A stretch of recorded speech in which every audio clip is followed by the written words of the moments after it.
80 Days Around the World is phenomenal. The melting pot between my character and Fix and Fog, the way they deal with life. Ah, to my eye! To my eye! There's a fly in my actual eye! An actual fly in my eye! Ah! It's very important to give chance to people and second chance as well. And I think everybody can relate to that. So we add the action, we add the story, and it's gonna be very funny. So I think people, they're gonna appreciate that. First meet him in the Reform Club. Is that where he works as a waiter.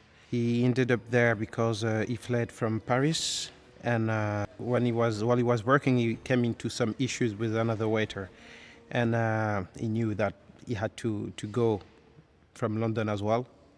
And then he heard that Fog was going around the world in 80 days, and he said that's the best opportunity for him to just follow him. Passe-partout, monsieur.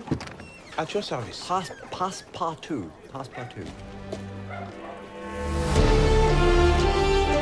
He's not a real adventurer. He's been in an adventure against his will. He had no choice. So it's his way of life, and he doesn't fancy that. He's not waking up every day and saying, "Okay, I'm going to go to an adventure." He would love to stay quiet in a place and have no risk. Why can't we get a train like normal people? Whereas Fog is more about fancy, and he knows a bit about. He doesn't know anything about the world apart from books, and that's the difference between them both. In the beginning, I would say that Passepartout doesn't really like those kind of people who are just sitting in the Reform Club and talking about a life that they don't know and judging people. Between Rothal and Allahabad, this fellow Penrose claims it's now possible to circumnavigate the globe in a mere 80 days. So you just see them not really as men, but more as kids who has got money and spoiled people and things like that. And as we go further in the story, he discovered that he's a good person. Then he realized there are similarities between them, and I think that makes them. That's how they got to appreciate each other. Tell-moi, mademoiselle. It was crazy from the start. I think he knows.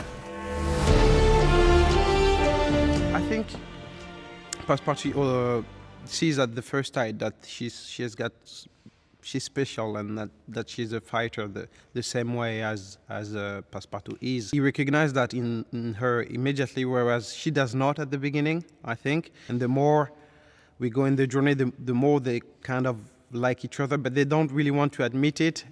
What is the English word for fatigant? Tiresome. And there's always this little tease between them. They're teasing each other in a funny way, but that's because they like each other, and I think it's not. I think they are going to like each other more than what they thought. It's incredible. You really, even though it's just a set, you really feel. You feel you are in another century. Even the smell, they worked on everything. They would like put animals poo so that you can have the real odor and everything.